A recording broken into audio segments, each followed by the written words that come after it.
All right, Hotep, and welcome to Brhombic the Missing Pages, where we prove that knowledge is power by taking an intellectual deep dive into various topics, showing Ron DeSantis that the missing pages of world history can be found in the stories across the African diaspora. Welcome to our special episode, So Strong Black Women Are Saving the World Again, on the Strong Black Woman trope, where we celebrate the incredible Black women who have saved the world throughout history.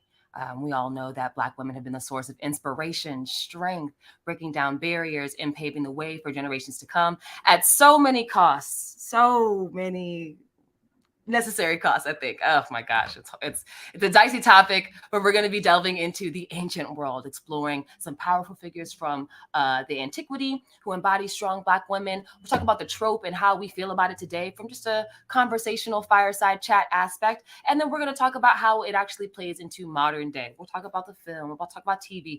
We'll get into some really cool topics today. If you are interested in joining in the conversation, the chat is open for you right here. We are streaming live on Brhombic.com and on our YouTube page. Feel free, jump in our comments, jump in the chat with us. We'd love to hear from you. If you're here with us and you wanna give us some good commentary, we'll put your chat on the screen. We'll share your words with the world. But without further ado, I want to make sure I introduce myself. I am Midori Amae. I am the director of Brhombic and the producer of this show, this amazing space that we're in today. Yes. I'm also the founder of New Being Life Teachings, and I am an African antiquity enthusiast. And it just so happens that I am joined today by my resident LA Laura Croft, Tomb Raider and independent researcher for Brhombic. At the intersection of Latino and African studies, my good friend, Nine Gnewd. What's up, Nina? Hey, lady, we made it.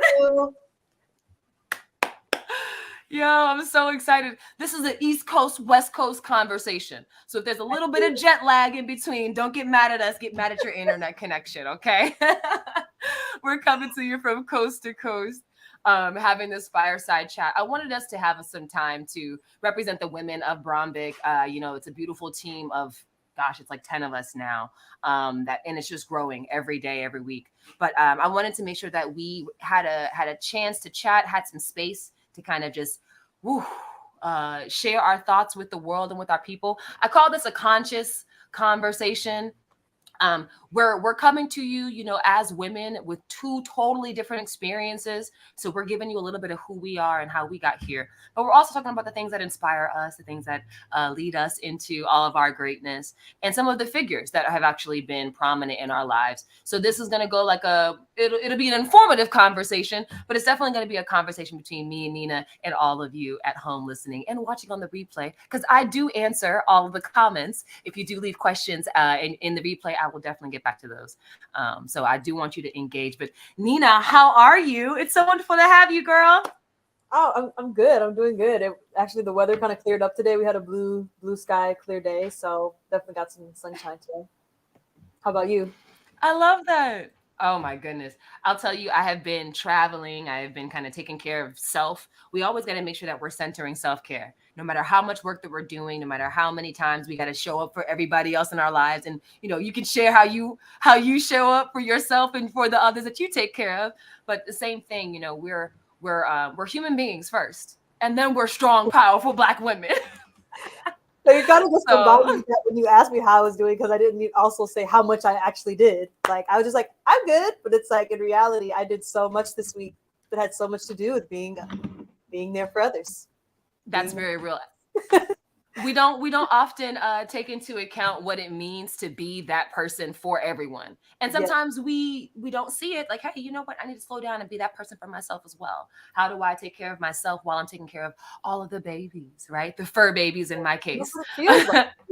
Yeah, yeah, most definitely. Okay, not just so we're. Oh, go ahead. I'm going to say in a precious sense, not just in the. Do they know what they're doing? Very much.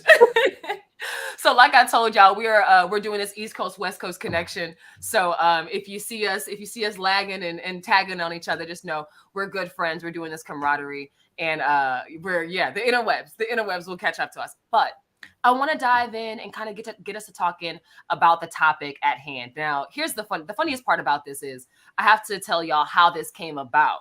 Okay, so yes, if you want to get to know thyself, www.brhombic.com. It's in the lower thirds below.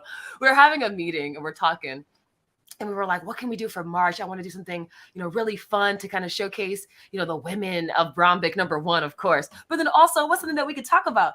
And Nina and I are kind of, we're cut from the same cloth. I'm not gonna lie, okay? We're cut from a similar cloth. Yeah, and we both had the same idea of like, we need to talk about how women be saving the world all the time, how we literally be saving y'all's tails all the time, and how we've been in leadership and we've been leading in so many capacities. And because I think that as a patriarchal society, I hate even saying it, but as that sort of society we live in, we're so used to putting women in a box, in a specific sort of space, telling her she can't grow out of wherever we deem her to be. So we decided to uplift and showcase just how many times we done saved y'all tails. But in that whole idea of Black women always saving y'all, always saving somebody, we realized that comes at a cost. Right? We talked about self-care. We talked about the things that we need. Why is it always us? And also, what does it mean that it's always us? It's not any other demographic of women at times. It's us who are oftentimes marginalized, and our voices that are already squashed that just happen to break through the noise and speak the loudest. It's us starting the marches, starting the movements, being behind some of the men who start movements. Woo! Don't get me started. I can't get into it. But yeah, Nina, talk to me. Topics on topics. We're gonna keep it cute because we both have babies. Okay, we both have babies we got to get to. So we're gonna do a cute women's day ode. But Nina, let's talk to this first question of just off break. How many times has a Black woman saved your tail? I know it's like, wait, first, mom, okay, alive, right? We made it out the womb. But man, I mean, anything from my grandmother to the people that we're going to talk about a little later, but people who created those courageous marks in history. I don't want to get too much into it, but specifically even the Black female armies that we're going to be talking about, and anything from the front lines to the way that we get ready every day through our beauty care, and how we just continuously set trends and birthed humanity, and then protected everybody. Yeah, honestly. So I feel like the things that we talked on a lot were like it being a sense of like honor to like have that type of example, but then not only that, but uphold it and what it really actually means to us. So yeah, I think a lot about that, and I feel like the Black females in my life, they've definitely, like, the females that are in my family were very, very independent. Yeah. Even sometimes to their detriment, like I will pretend, but just very, very right. They always raised me to be so as well. And I've seen them do things very, without being told so, but just to, uphold goodness in other people's lives and be that standard. And I'm really grateful that they did, because it gave me my own personal value. We talk about self-care, and I feel like they taught me how to value myself in that way and not to view it as like a burden or something that I needed to be afraid of. I love that. I think that oftentimes we see the strength in women around us, and we don't often think about why they have to be so strong, right? Like, they can be amazing examples for us to become amazing leaders. We could say, my mother worked 2 jobs and she was able to take care of all these kids and whatnot. And we often see that used as a way to be like, on one hand, well, why can't you do it? But then on the other hand, oh, look at this strong Black woman. Let's think about who she actually was at the crux. Why did she have to work 2 jobs? Because she wasn't getting paid well at one job. Right. She wasn't getting enough hours, maybe because of whatever was going on. Maybe it's Consolidate. right. So I think that it's important for us to look at, why so many Black women saved our lives. I'll tell you for sure, since we're given, and this is perfect, we can swap like personal stories of Black women. I'm definitely saved. I have godparents. I have adopted mothers from all over, adopted family from all of my best friends and their families and whatnot.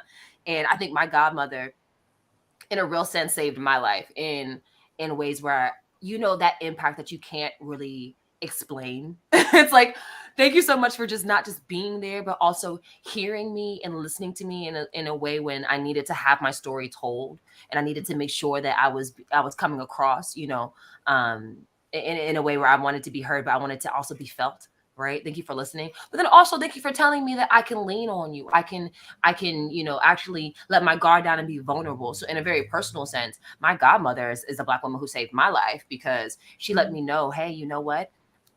Listen to your tribe. You put them in your space for a reason. You put all these beautiful Black, brown women in front of you, women and men, right? In front of you, and you put them in your tribe.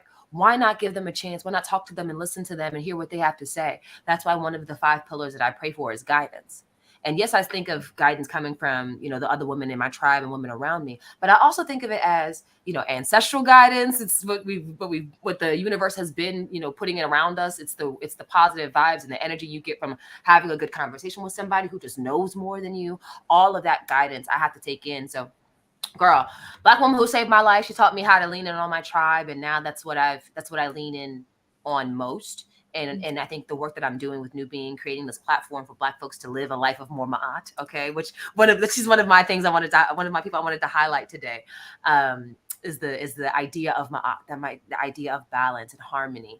I think that is it's so necessary. We need to have these role models and have people, whether you know them or not. You can have a virtual role model. You can have a role model in your heart, right? Somebody who you haven't met in real life, but who has just, helped to build you up from wherever you were to wherever you want to be. That's perfectly fine.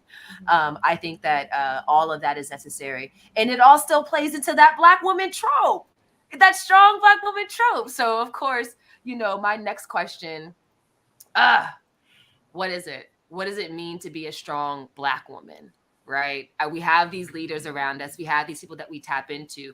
But what does it actually mean to be a strong Black woman? Maybe you can share some personal, kind of anecdotes on what that means for you, Nina. Yeah, definitely. I think a lot of it has to do with just, one thing we highlight constantly, which is knowing yourself. And when you find out like the actual, lineage of the people that came before you and why they took the steps that they did and how it actually enforced change, and, even as sometimes had to be cost their lives, it had to be courageous, but what it really did to propel, humanity forward, and for us to continue to be those leads in innovation in that way, and not ignore and reject the fact that we could take that place of value, like in the world, and even for our own lives, because like we talk about, like we do help a lot of people, but we do each have our own boundaries and vulnerabilities and limitations, and all of those things are all valid too. But the things that are within our scope and our means, just connecting into that, I feel like is what it means to me, and I hope that I'm able to like hold that for myself, right? Because it's not an easy, right, an easy thing to do. But yeah, yeah, I like that. I like that idea. My idea of being a strong Black woman is, and I'll say the toxic version, because that's what I learned first, right? It was like, I didn't even think about that yet. Yep. Oh, because we're healed. Look, we're healed out of some of these traits. We're healed out of some of these things our society has kind of put us into, right? Not healed, not too healed, but we can't like tap into it and figure it out and work through it if we need to. But there's some things that I realized were horrible about like the trope of being a strong Black woman. But what I saw for me was, we don't complain. outwardly to the other people, and most of the time it was to the white gaze. We're not complaining to the white gaze and letting them know how we're possibly feeling. We're going to take the extra hours if we can. We're going to run to the train, run to the bus stop. That's been me a bajillion times, making it all happen on a shoestring budget. I make, it's definitely, wait, the strong Black woman should have been the one that should have been the trope that was created from what was it the two loaves of bread and some fish, making it stretch. That is such a Black woman trope. That is a strong Black woman thing. Let me take this rice and these beans and make something amazing. Let me take, you know what I'm saying, these things that were scraps and leftovers. Like, that is the ultimate, one of the ultimate. Yep.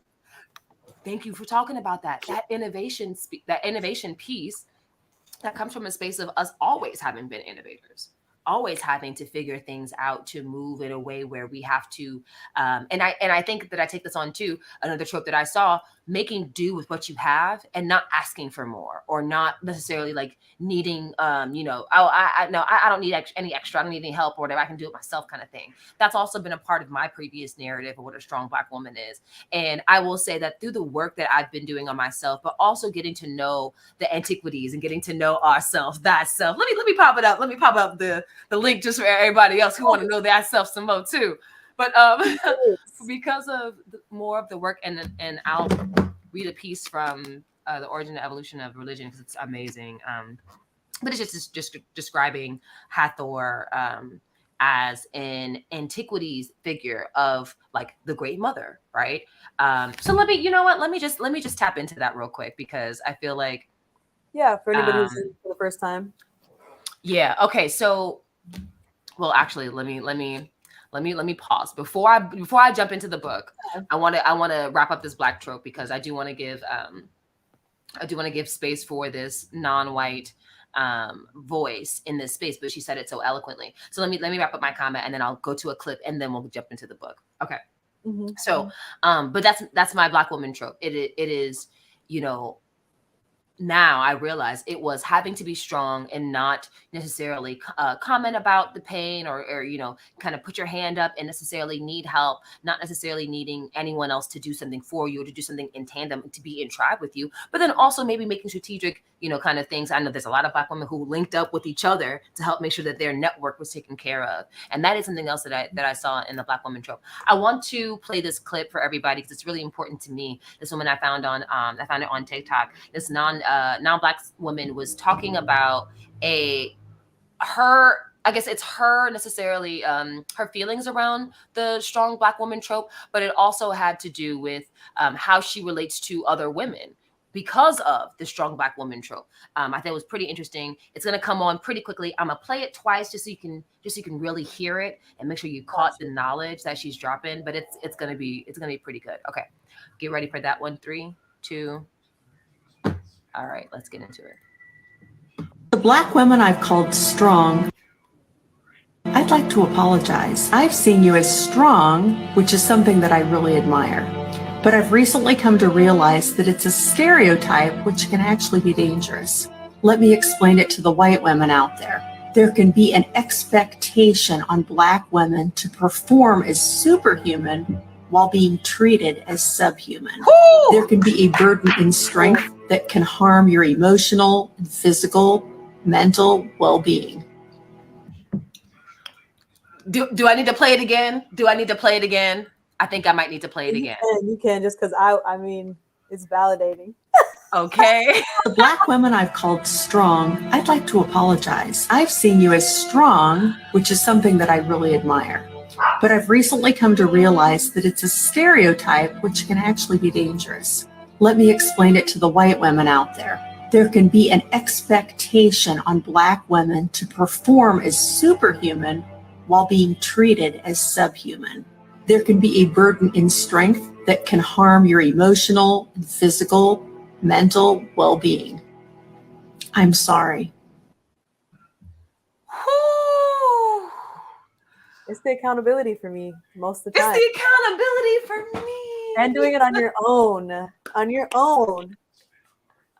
The reason why I pulled it up was because she did it on her own. I went to her TikTok page, and she doesn't have content that's like race baity and very much like, I'm going to be a scholar in this space. She very much was making a couple of things about living life, being her. And then she came into some level of enlightenment and shared that with the class. And it took me back. I'm not going to lie. It took me back and took me back a little bit.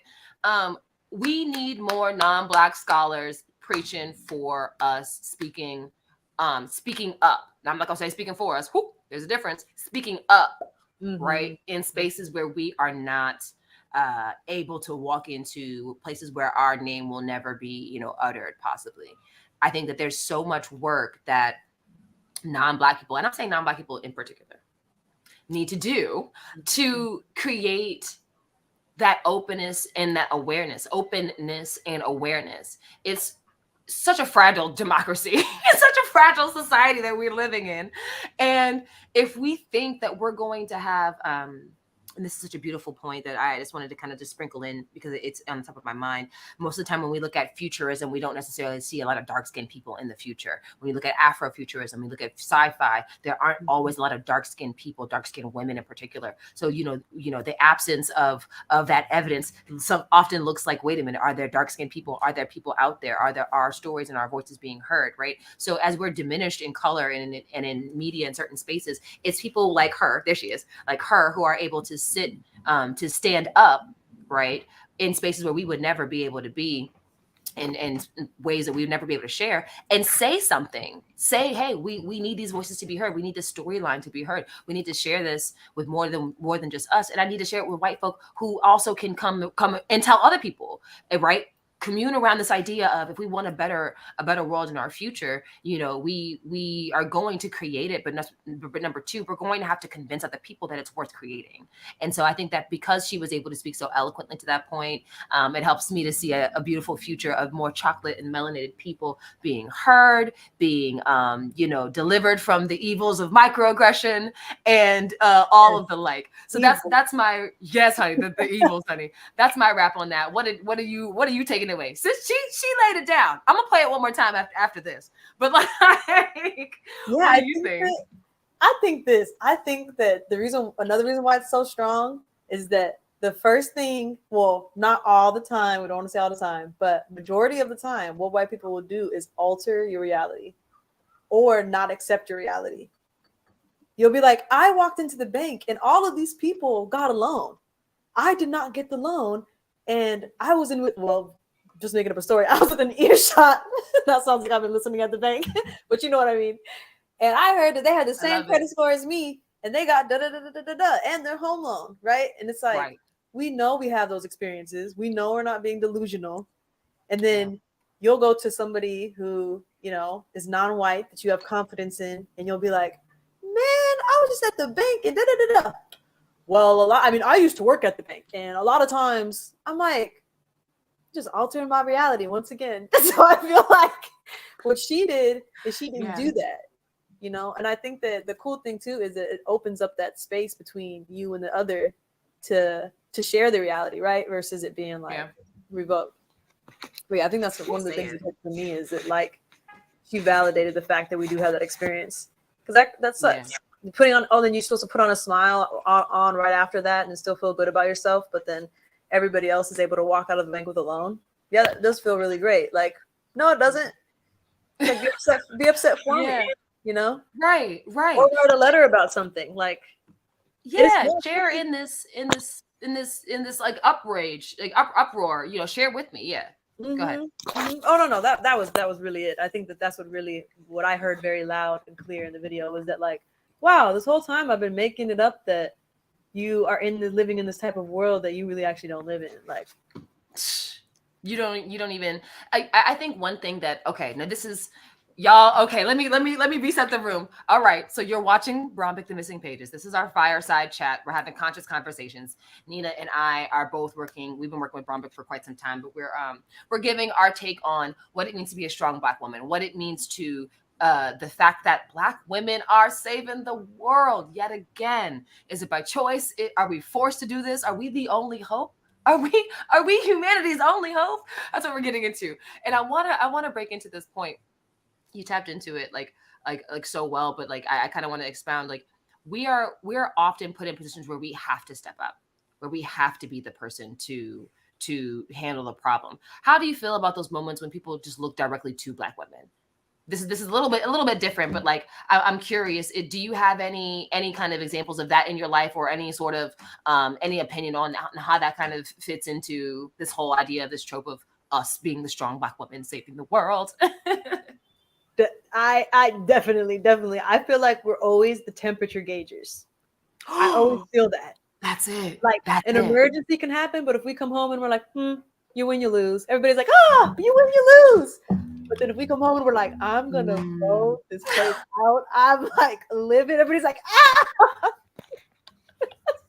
I hate that we're often that person. I hate that we always have to step up. You know, I'm glad for the white woman stepping up, but I hate that we always have to step up, and we always have to tell y'all like, okay, you can be calm now. You can. No, I'm not outraged by this, so you don't have to be outraged by this. That's something else that I kind of feel like you were slightly touching on, like us being the temperature gauge, us being the temperature gauge. But like, let me say this in this context, even in like your family, whether it's like for family or whether it's in like a corporate setting, whether you're at work, whether it's a business that you own, we are in positions of leadership. And often that means us, and I'm segueing us into our next topic, us mothering, right? I am young. Let's start here. I'm a young hot to trot, 30 something. Okay. I don't have any kids. I have a fur baby. Right. That's the only mother. That's the only pup I am mothering. Okay. But it's so beautiful and funny how, as a Black woman, often looked to save the world, to save a team, or to save a project, I'm often mothering people. I'm often working with, not just like personalities and, skill set, but I'm also managing expectations. I'm working on emotional intelligence and development for my teams. And we're often put in the place of being a Black mother. And I wanted to specifically say this because the Black mother trope is something that has been ongoing. And I'm going to talk deeper about kind of where that kind of stems from, how it kind of taps into some of the stuff that we were talking about at Brhombic. But being a Black mother, even if you are childless, is a trope and a stereotype and I feel like a costume, a character that we often have to play no matter what kind of Black woman you are. If you are supposed to lead anyone, you are often mothering people, managing expectations, managing them and their emotions, and it's beyond just the average leadership role. What do you think about that, Nina? No, I think it's absolutely a fact, because I feel like the way that kind of shows up in my life is being that thing that catches everything that falls out the sifter. Oh, wow, that's good. Like, no detail can be left out. Like, that falls on me. Or like, because it's like you're at work, both of the managers upset. You work with both of them. You got to figure it out. They have the emotional confidence in, because they always vent to you. Oh, don't you love it? Yeah. It's like the liaison thing. Will you send that email because they're okay with you and they're not okay with me, and it's like, you're my boss, but they should be very cool with you. Like, they're just those right. Yeah, that bridging, that catching what's in the sifter. I feel like that's kind of what it or it's that we are supposed to be stronger, so that we're the one who take the heat. Everybody's emotional heat. Like, some people, they will express themselves like one or two words to somebody, right? You didn't even do it, but when they come to you, it's as if they just kind of project that their emotions onto you. Yeah, so I feel like we're also like in the sense of that, like, sifter, like we're the emotional catcher, like our boo being, mad about work. Got you, food's ready. Now the kids are not mad at me because it's their favorite food, and it's just like catching. And, that's like in the small aspects, like you said, in the grand aspects, like at work, it can be very, very hard because, that means your finances pleasing those types of people. So it's a completely different type of role there, on top of the expectations of you excelling and, being better than everybody else. But it's like, oh, you're also the psychologist at work. Do you know how many women would come up to me and say, Midori, I am having a day. And I'm like, oh, okay, let me move my meal aside. Let's talk. Like, come sit in my office. Literally move my meal aside. Yes. Let me move my meal aside. My self-care for the day, my 5 minutes and my food, whatever. That's back when I used to work corporate, when I was in an office every day. But like that moment I know of the being horror. oh my gosh, right? That moment of being the therapist, I say the mama bear. I was my team's, like in one of my previous corporate settings, I know I was one of my team's mama bears, emotional mama bear. I didn't have the responsibility, and all of that, the authority. I didn't have no paycheck, but I was the emotional mama bear of my team. And I know that helping other women when they were breaking down, being their shoulder to cry on, literally having them suck from my teat and being like, I got you. Like, because I knew that it meant if I take care of you in this moment, the group as a We'll greater, the succeed. community as Yeah, a, exactly. Isn't that ridiculous that's the though? really hard part. And I I feel get like, that feeling. I'm all like, okay, well, mm, if one person needs to take care of this, and another person needs to take it. We just need to take care of it. And it's like, no, like everybody go together. yeah, Like it's a team effort. It's hard, like in a team, to create that type of dynamic, right? It's like, no, like yeah, we got to do it together. We got to do it, encourage everybody to do it together. yeah, And you're really good at that. I'm yeah. so glad you talked about that. Like Thank you are very you. good at that. Thank you. And I I think see that, why, even though it's like, sometimes you're like, people get away from you, probably, like I could see why they would come to you and feel that type of confidence in you. And it is yeah, true, because we are like, ancient warriors, and that's why people feel so safe. They're like, oh, I'm used to looking, I don't want to say looking up to, because I don't mean in that kind of way, sure, but sure. I'm used to going to this person for safety. Mm. This is like a safety signal anciently for me. If I go to this person, like when I don't feel right, like there's that too, right? Ooh. It's like an internal thing for them, and an internal thing for us that's like lasted a Yeah. while. I think that can relate to how we as a society, and I'm talking about Black folk. Let me talk about Black folk. How we go to our maternal figures, or how we always say the dear mama. We put mama on a Mm-hmm. pedestal. We've always had women who were often elders, whether they were a deaconess in the church, or a high priestess, or just a medicine woman, right? We always had women who were leading and guided spiritually, aligned, hello, inside and out, and were able to lead other people. And so I think you're right. Maybe that's why we are often sought to as the source of a solution. You know what? I think that we talk about being a strong Black woman, and I think I created the title of Creative Solution Slayer as a way to say, whatever you give me, I'm just gonna knock it out. And I wore that as a badge of honor, and I still do, because it's who I am. I solve problems every day, right? I have a creative company. We make creative things. We create solutions. And I realized that's me being a strong Black woman. That's me Black mothering.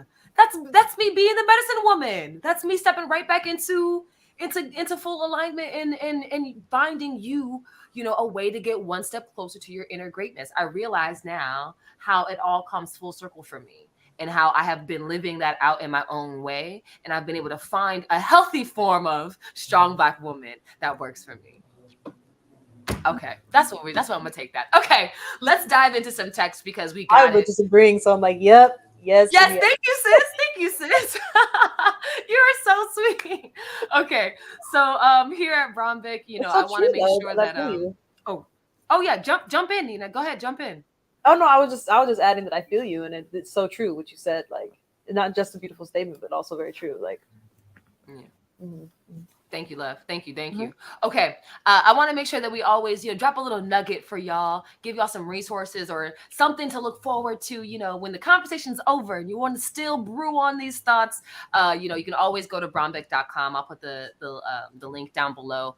I'm going to make sure that these notes kind of go somewhere on the website. So maybe we'll have, for like the missing pages part of the site, maybe we'll have some links to some of the notes from our previous shows.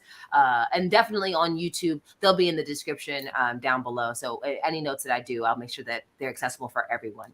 But I want to take a trip really quickly into some text, because I do like having resources and having ways to kind of connect you to a body of work that you can then think of critically, and use if you ever share to if you ever care to share this idea. So I'm going to jump into The Origin and Evolution of Religion, which is one of the books that we had been like, oh my gosh, this is old school book. If you were around for the Clubhouse days, we started off in here. That was where season one was on Clubhouse. But that's where we kind of started off. And we dove into Season this. one, I love that.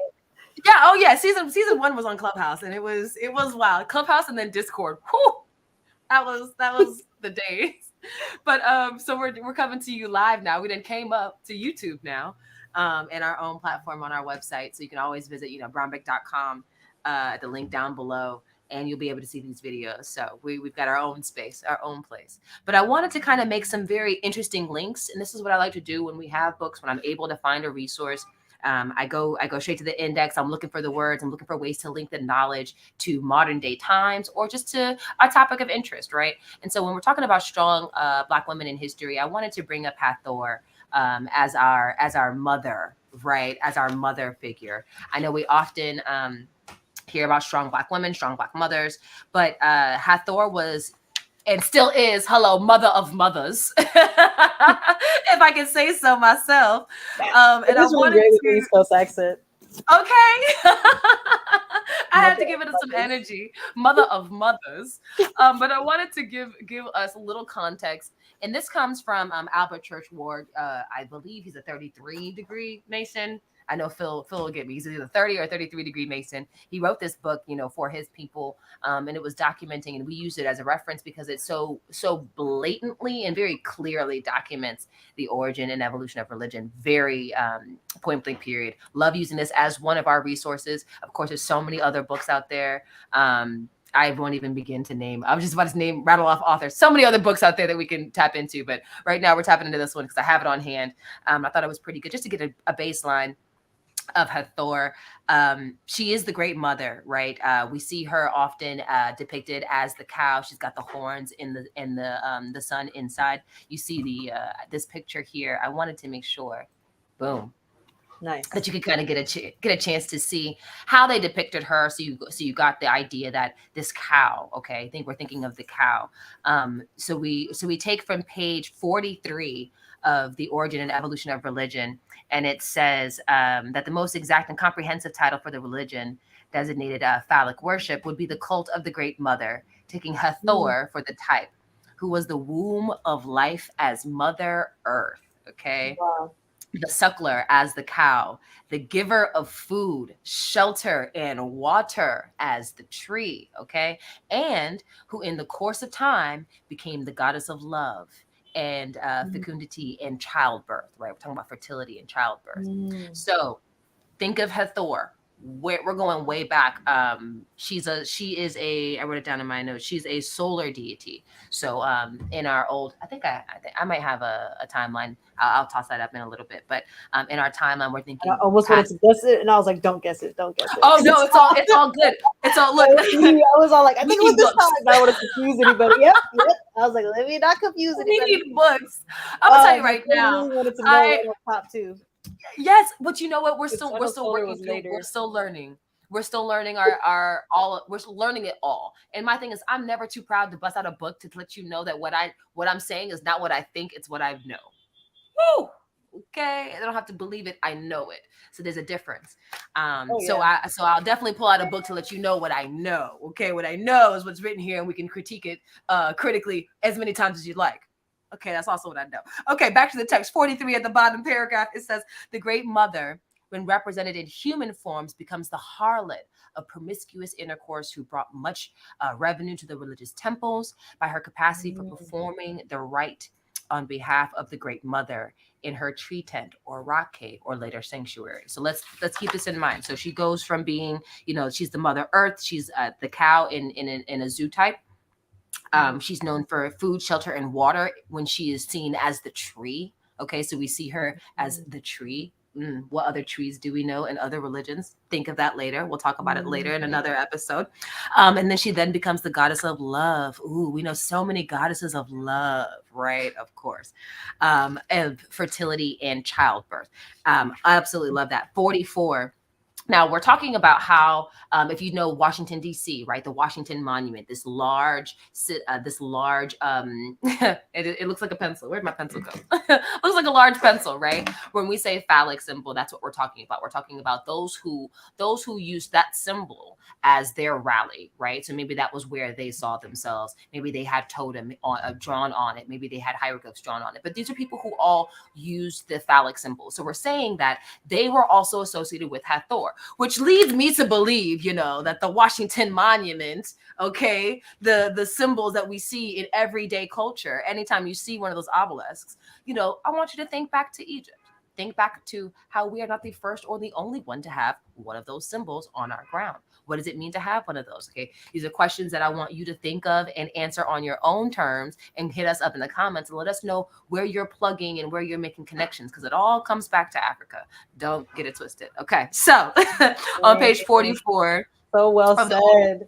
Thank you, sister. Thank you, sister. Oh, on page 44, we talk about the phallic festival, and it was periodically celebrated in honor of the Great Mother, okay? The supreme power in nature, personalized as the goddess of fertility, the giver of food and drink. The celebration was created in accordance with primitive uses of promiscuous sexual intercourse in pre-totemic times. So again, here it comes again. Now we're just going through different ideations of how we've seen her, but this is how she shows up. And I want to show that this is from the oldest of times, right? We've gone back past what the Romans, past what the Greek guys were hanging out with. This is what they found when they came to Africa. This is what was brought up when the Moors and other people moved from African lands up to the north and were exchanging goods and trading. You saw these symbols, and that's why we see them so beautifully all across the world. So I just want to give you context as to where that's coming from, where that originated. It's not my words, it's the words in this book, because this is literally the research that's been done in this in his time. And Church Ward and Massey's, George Massey's time. This is what they had done their life's work around, right? So this is what they've chronicled. So this is not my words. This is the fact from the book, honey. Okay. Later on, Mother Earth was looked to as the corn goddess. This is going to come into play a little bit later. Think about that corn goddess. Okay. So at these phallic festivals, you would have a ritual on a corn floor, and it was like on a hill, maybe by a big green tree. Again, we're seeing the tree symbol. We're seeing celebration of harvest of corn. We're seeing the tree symbols. Okay. The Great Mother was the object of appeal. She was pregnant with plenty. Okay. That's that fertility. As the bringer forth to birth and the giver of food. This was the superhuman mother in mythology, and not the human parent as in totemism. So she's superhuman. We didn't, at this point, Hathor wasn't physical. She was beyond what we thought. She was a magical Black woman. If I could say so myself, she was a magical, mystical Black woman. And that's the time that when they believed in her and when they followed her, that's what they saw her as. So they didn't always see her as Mary. They saw her as a beautiful ideal. She was never tangible. She's magical. That's why they have the trope of being a super strong Black woman. We were never meant to be in that edifice. We were never meant to be put on that pedestal. It was magical from the jump. It was mystical from the beginning. Okay. When this was brought to Rome, the first types being the Vestal Virgin. So then she became soft and demure. She was cloistered, right? And then the last was the nuns of the Roman Christian religion. So you see how Hathor has gone from being mother of all, food and bringer, bearer of life, trees, the fertility, being just plenty, pregnant with plenty, to being slightly promiscuous, right? We see her used in other ways. Like Klein type of viewpoint, right?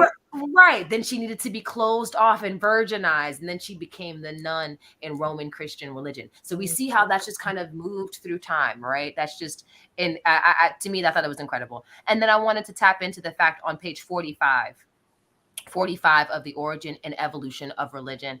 It says that there was a ceremony thousands of years before the corn was cultivated in the name of Isis of Demeter. There was a general rejoicing at the time when the youth was made into a man and the girl was made into a woman. So remember, we talk about Hathor, fertility, all of this beauty, all of this abundance, all this pregnant with plenty. There was a totemic ceremony that was brought into the early Christian church and witnessed by the festival of the Agape. And the present day maypole dance. It's a maypole dance is a remnant of the same ceremony carried down through the ages of time. So again, we talked about the phallic symbols. So the maypole, if you're not familiar, it's a large pole. Okay. So it's a large pole, and there are strings that are hung from various sides, and children would dance around the maypole. So Oh yes, yes, yes.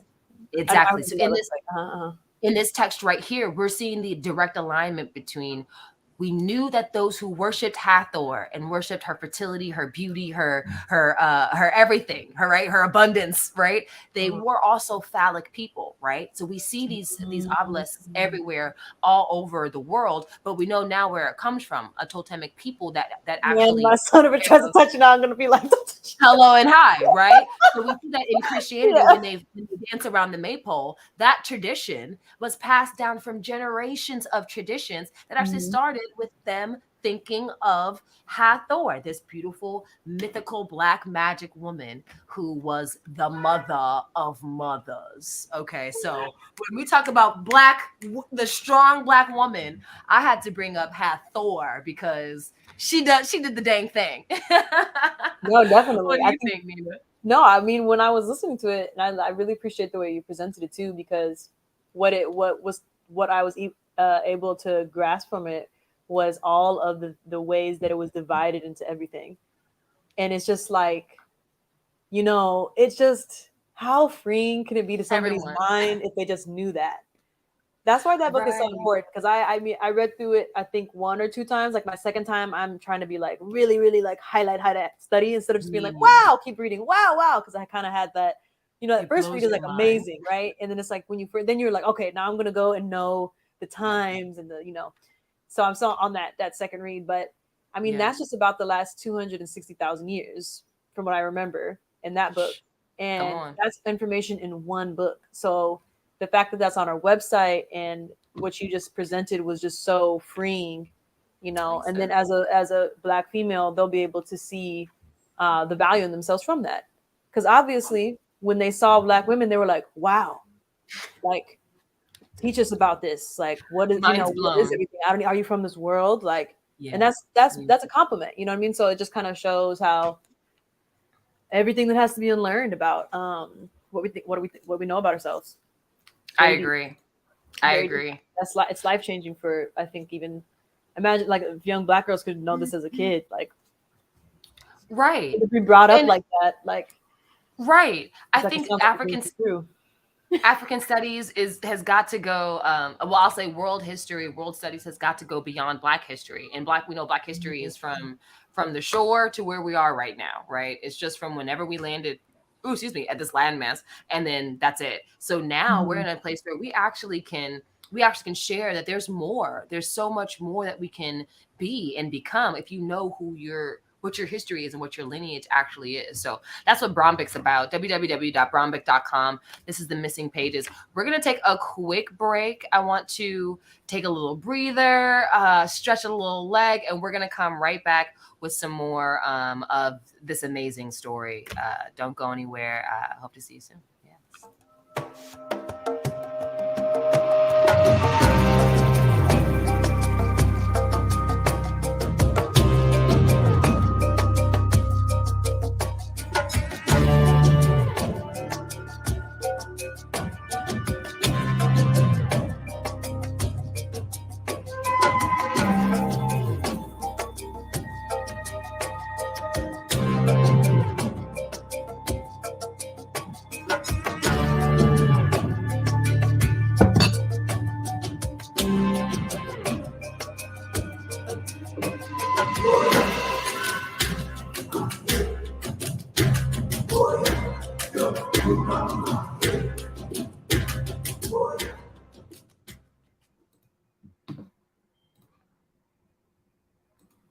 Oh yeah, I love that. That is beautiful. That music is just, it just gets me every time, gets me going. I absolutely love it. Welcome back to Brhombic, the Missing Pages. Today we are talking about Black women. let me drop this. Let me drop this one time for y'all. So the name of the episode today is strong Black women are saving the world again. Okay. So we're talking about the pros and cons, the trope of being a strong Black woman. Where strong Black women and the idea of Black motherhood, a strong Black mother, kind of even came from. We take a deep dive into the antiquities every time that you get with Brhombic. We love to take you back and let you know that you come from a line of love and abundance and royalty. I'll tell you that for sure. But to uplift all of our people, we would love if you would visit us at www.brhombic.com. That's BRHOMBIC, short for Brhombic-int Decahedron. Whew. If you want to know something, click on the link. Just click on the link. Click on the link. If you're watching this live with us, thank you so much. I've got a couple hundred of you all. I'm streaming on various platforms. Thank you so much for chiming in. Please do drop your comments, drop your questions in the chat. We would love to hear from you all. We are live right now. And even if you're watching us and you're watching the replay, hopefully you're enjoying yourself. You're enjoying, the commentary. Take us with you on the go if you can. Put us in your AirPods and just run off. We would love to be, your companion. Please still write in the captions, write in the chat if you have any comments. We'd love to continue the conversation. I'll be answering questions for the next couple of days. If anyone has any questions or commentary on what we were talking about. And again, this is our fireside chat. We're having a conscious conversation. I have my co-host here, Nina. Hey, go ahead. Look, I don't have an air horn, right? I don't have an air horn. This is our East Coast, West Coast connection. So if you see a little lag, if you see us lagging a little bit, blame your internet. Don't blame us. We're having a good time tonight. Just kind of digging into the topic about strong Black women. Do they have to be saving the world? Do we do it by choice? Are we doing it by force? Are we doing it for the care and the love of humanity? And why are we the only ones who seem to have the answers? Lord help us. I love it. So we just went over. Be okay when I'm not okay.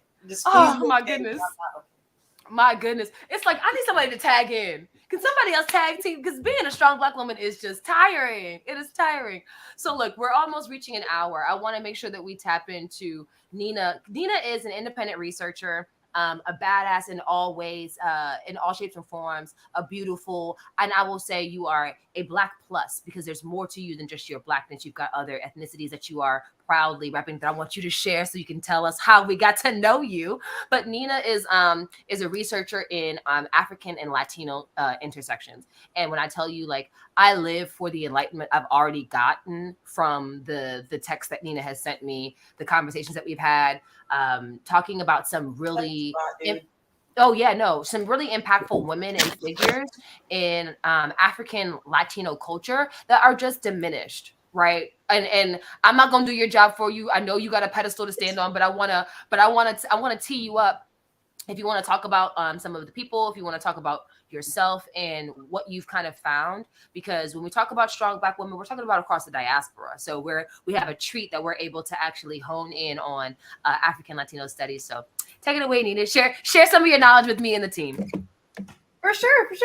The one thing I wanted to share too, just because I feel like it should be the new standard, which was you told me, and not just standard, but like more around the factualness. But like Afro is not a race.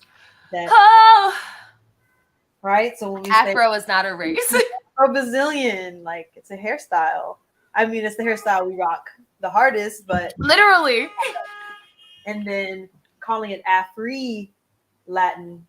I think even just it kind of removes some of the racism that we're going to talk about out of it, right? And like the way that it is racially divided, and how we actually have all different types of hair textures and not just one type.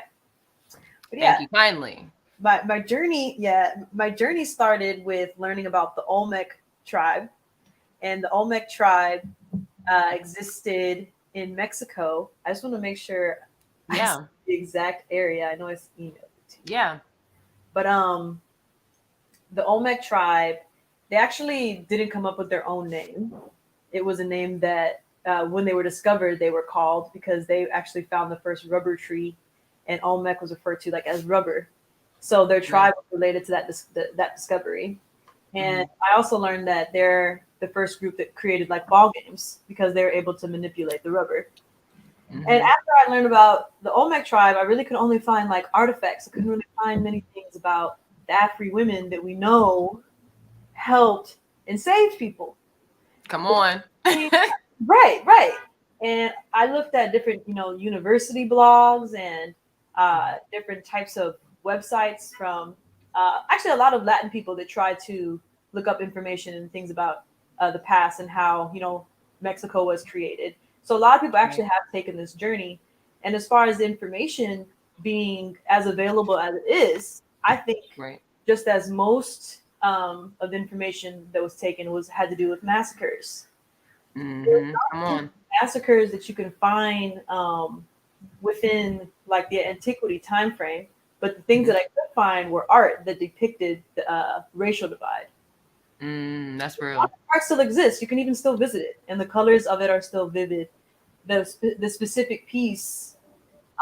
Is it the piece you sent me? Yeah, I have that piece. Yes. Yeah, and in that mural, it was hard for some people to figure out what was happening in it. But what it depicts is noble women that were of Olmec descent, so Black women, and Black men are in this as well, and it shows you them going through a brutal fight scene. So this art is either a picture of a massacre, or it's just to simply explain what that timeline is like. And from what I was able to discover, this took place in 650 AD onward. And we can obviously tell that it exists today because there's still very much racial divide between Black and Latin, African and Latin. And to tie this back into what I experienced, like growing up in Inglewood, Come on, talk about it. There's Inglewood and there's Inglewood. So it's like me walking Inglewood, it's like, oh, what side are you on? And here I am as somebody, with two different types of parents. It's like, what am I supposed to do? Like, love one of my parents more than the other? Like, sometimes kind of naturally our mom just kind of like that because of the connection, right? Yeah. But it was like something I had to experience, right? Like, what do you guys want me to do? Like, choose between my parents? Like, if I'm gonna hate my parent for who they are, like, so that was one thing I grew up in a conflicted way. It took me a really long time. And actually, I've learned the most being connected with us. And the book that's available on our website, around Mesoamerica in these times, I want to make sure I point it out so that people have something to reference. Yeah, for sure. I know I didn't give you the photo of it, but the title is "They Came Before Columbus." Oh yes. Oh, I'll definitely. While you're talking, I'll actually pull something up because that's good. Cool. That's good. Cool. And then I didn't get the moment to search if there's a PDF copy, but anybody tuning in, I would just look up. They came before Columbus. PDF. Ivan Van Sertima is that dude. Okay. Yes. So I know I got to take. That's my third deep dive, right? Yeah.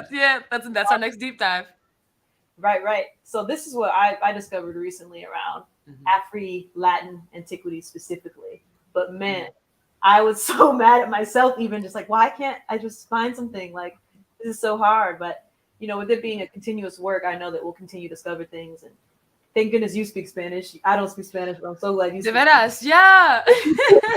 Maybe, we'll find a book in Spanish at some point and learn about it together, and you can help me understand it. But most definitely Spanish to make time for more things while saving people. But look, while we save ourselves, okay, we're often in a place of having to save ourselves and save somebody else. I always say, what do they say when you're on the airplane? Put your mask on first, and then put the mask on of the person next to you. Like, staring at them like, make a child. Yeah. I feel that way so frequently, and that's just a part of. Unfortunately, it's a part of the trope, but it also is a real life manifestation of how do we serve so many other people, without serving ourselves first. We got to serve ourselves first in this aspect. So of course, iron sharpens iron. I will always help you get to your greatest self. I want to pull up this just so y'all have a copy. I pulled it up on Amazon. Just so y'all could see the yeah, for sure. I know sometimes a visual can help people a lot more than just saying it, but this is the book that we're talking about. They Came Before Columbus. Man, oh man, when I tell you, I thought I had a PDF version of this at one point. thought I had a PDF version, but I can't find it in my stash, in my little PDF stash on Kindle. So I gotta buy it on Kindle or something. But there are a few really good books that depict again, life and civilization before modern European era. And I'll say it that way rather than saying like before history began, because there was no beginning. This has been the test of time. There are just certain stories. There's a certain time frame when a certain level of storytelling just starts to include less and less Black folk. Okay, and we know that's when the Europeans start taking over. Okay, that's when the story starts getting a little skewed. We talked about that last episode. Who gets to tell our stories? Who gets to share the information? And who gets to write history is not always flattering of the conquered. And speaking to that, this is actually a really good time for me to kind of segue just a little bit into world history as an overall kind of topic. We talked about this in the Great Year, and we discovered, what is world history, right? And we said that everywhere that we go, world history is told from the perspective of the ethnicity writing that history, right?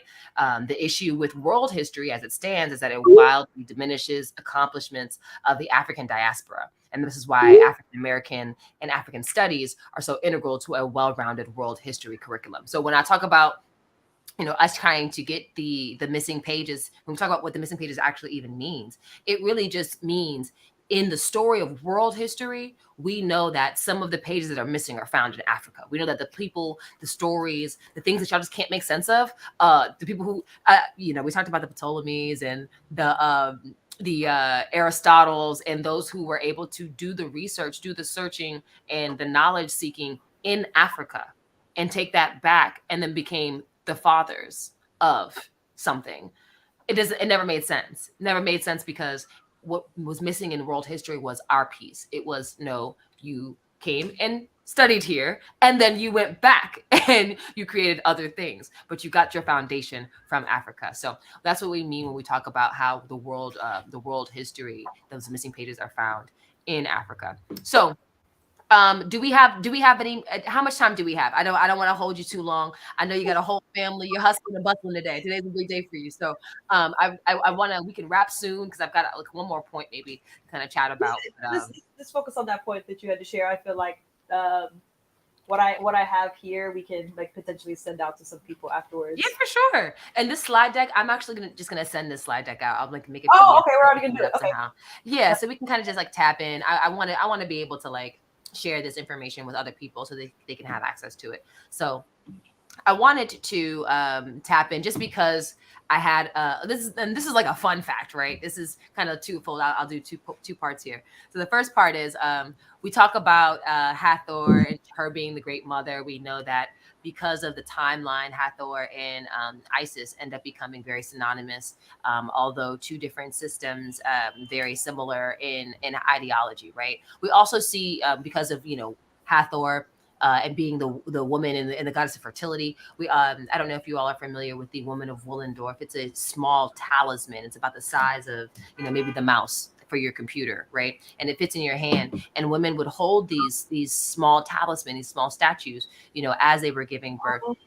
They would pray to the goddess of fertility. They pray to the goddess of birth and giving. And that was all down this timeline of Isis and Horus, of Hathor, even before them. So when you speak of like a Jemoyah, when you speak of other maternal figures in the world, other talismans and things that were able to bring women closer to their femininity, it all comes from this timeline. So I wanted to bring that up in context to say, how do we see this in everyday life, right? I was laughing earlier saying that we had them sucking from our teats and we were, saving them in all the ways. I wanted to bring up this idea of the Black Madonna. Just very briefly, there's a lot of contesting ideals around the origin story. So I'll let you all continue on your knowledge journey and find out more information on the Black Madonna yourself. But the image and the figurine is under some scrutiny because some think that feel as though it is ashed black because of time, because of just the natural way of order. Some things that it's necessarily created that way, of course. That it's over the soot from the candles and whatnot, that she's been made black, but the tradition has carried on still. And I wanted to give you just all visuals of how that looks, right? When you see the Pope before he goes on a journey to Uganda, before he goes on a journey to the African nations, before he goes on any treacherous feat, he often is seen praying to, praising, and getting strength from the Black Madonna, which is a figure that 110% comes down the lineage of Isis and Hathor, Madonna and Child. If you're familiar with the Christian faith, that's also where that imagery shows up. And I just wanted to point out just very nice and keenly that there was, let me see if I can't pull it up. I need to pull up my dang self. There we go.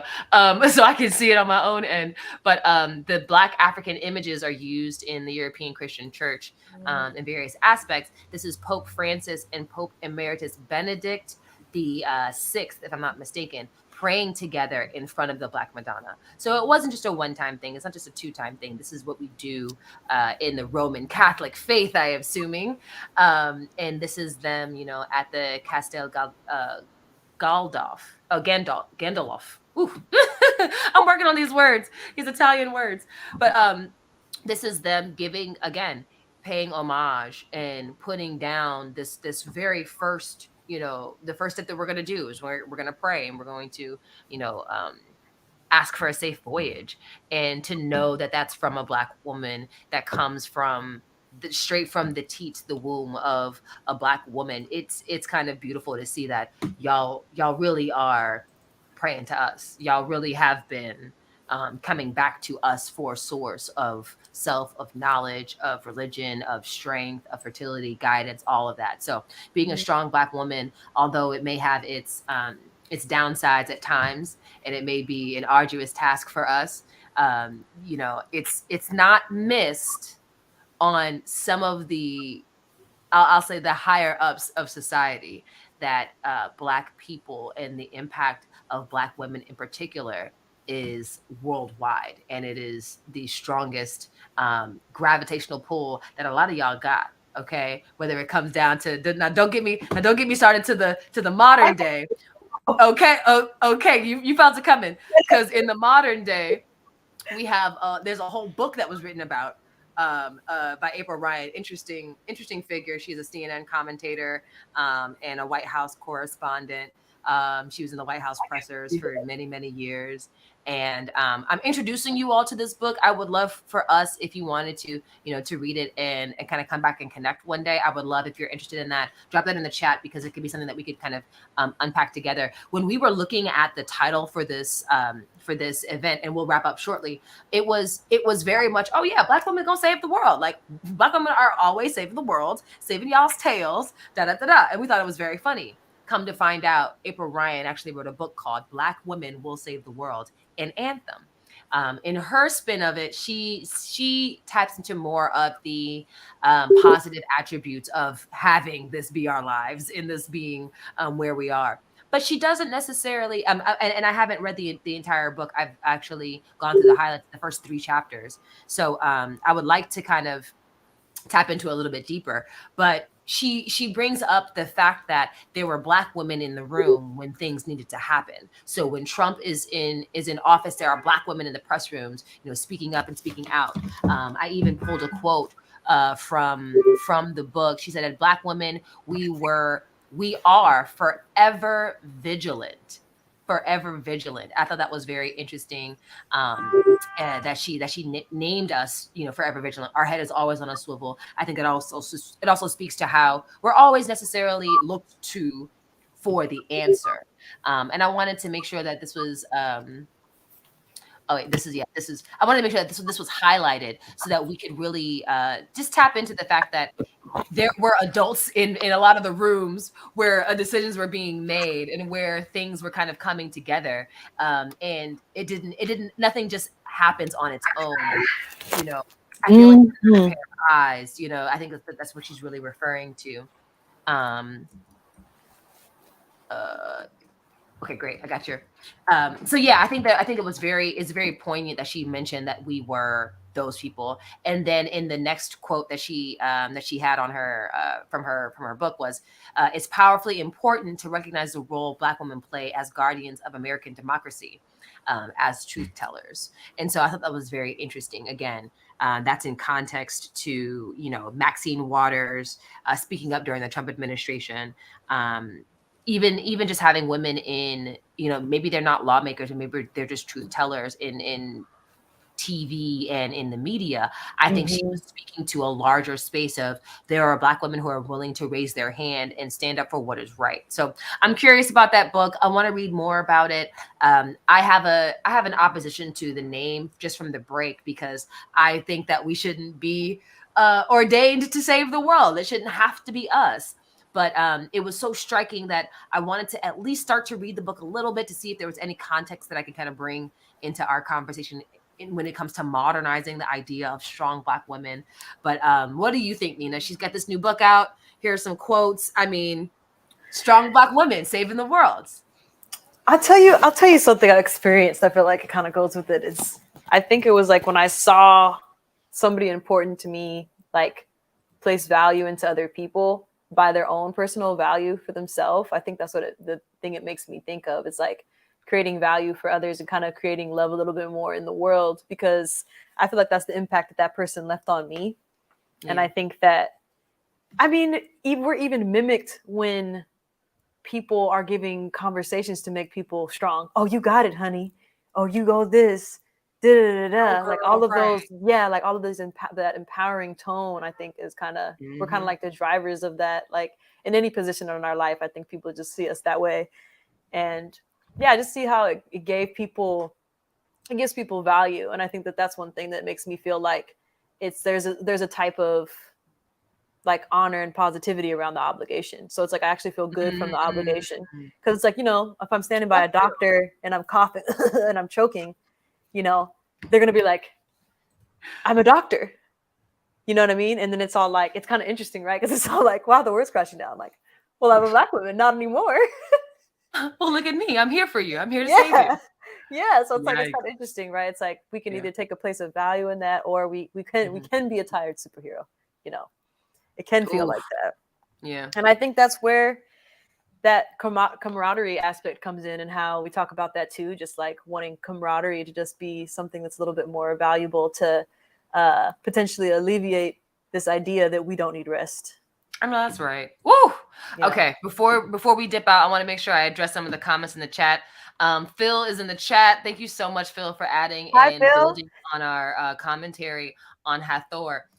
He notes that, let me make sure that you can see us. Okay, perfect. He notes that Hathor is a pre-hero cult, right? So she goes way back. That's why I chose her as one of my first images, right? I'll say ideals of the strong Black woman.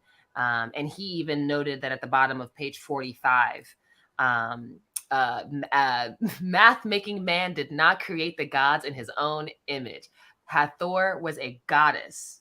Okay, goddess originally, and all gods were female until the solar cult time, until this transition after after Hathor. That's what I remember too. I was like, let me not say the wrong thing. Yes. No. This is us. This is our time to learn. Mind you, this is our conversation. This is our fireside chat. But this is our time to learn more about the books around us, right? And this is our time. Again, iron sharpens iron. So as you people, as you're watching it, tap into the book, find other quotes, find other things, build on the story, help correct the information, because again, we are here to serve and share the missing pages. Dr.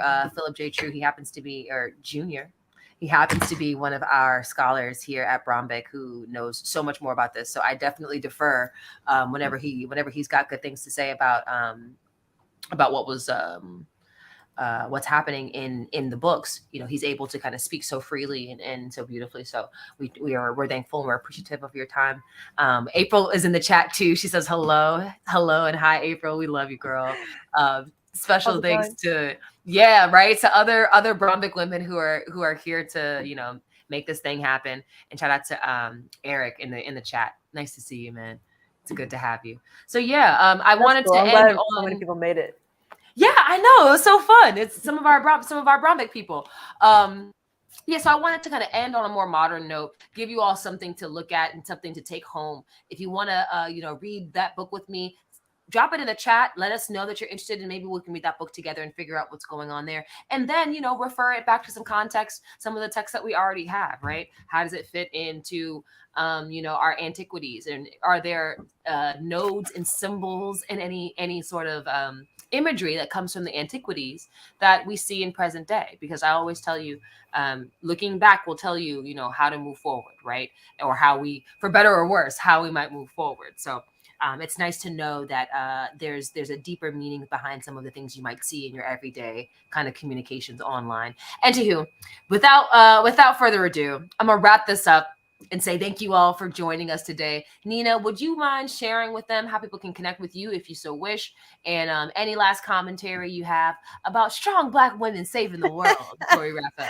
If you want to keep in contact with a strong Black woman, I know that's right. My Gmail is my name. So ninaggnewd@gmail.com. Feel free to reach out. Let me drop that for you. As you guys know, I'm researching Afro-Latina antiquities, and it's a journey. So anything you find, I'd love to learn from you. And I don't know what else. I grew up a musician in Los Angeles, so send me cool music. I always want to hear, if you make any music, send it to me. If you want to send me your favorite album, I'll listen to it. And thanks for tuning in. That's so great. I'm glad to be around people that want to learn, because I want to. And I, as Midori said, iron sharpens iron. So feel free to connect and learn with me.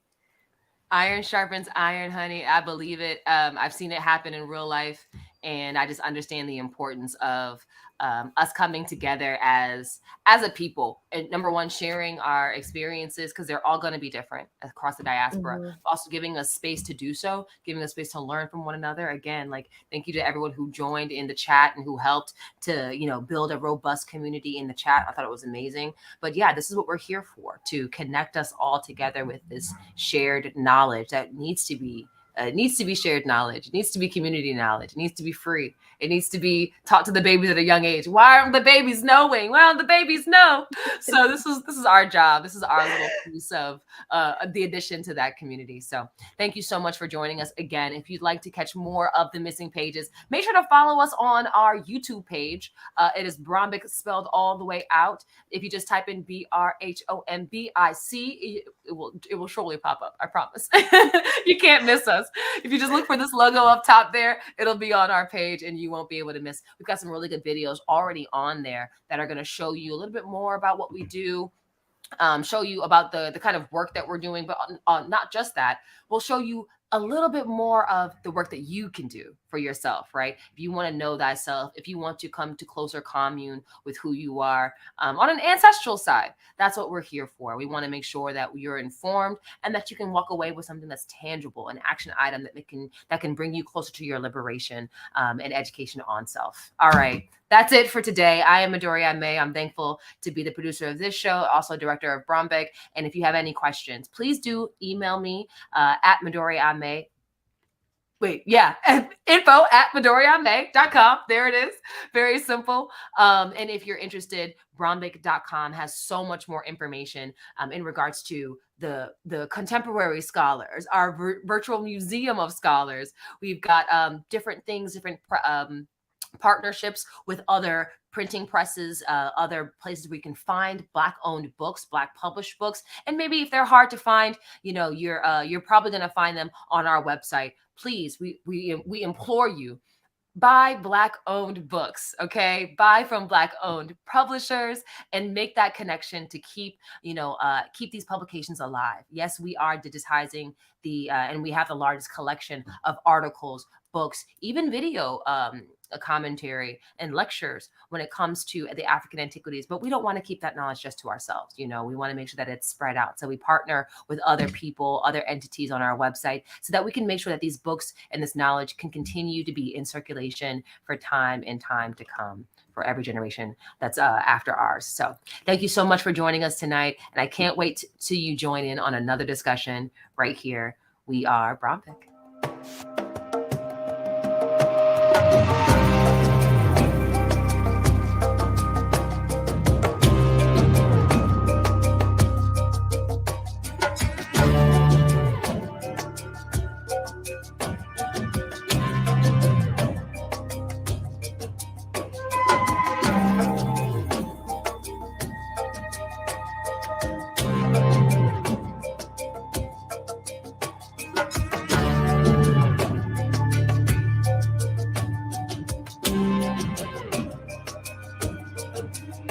Bye.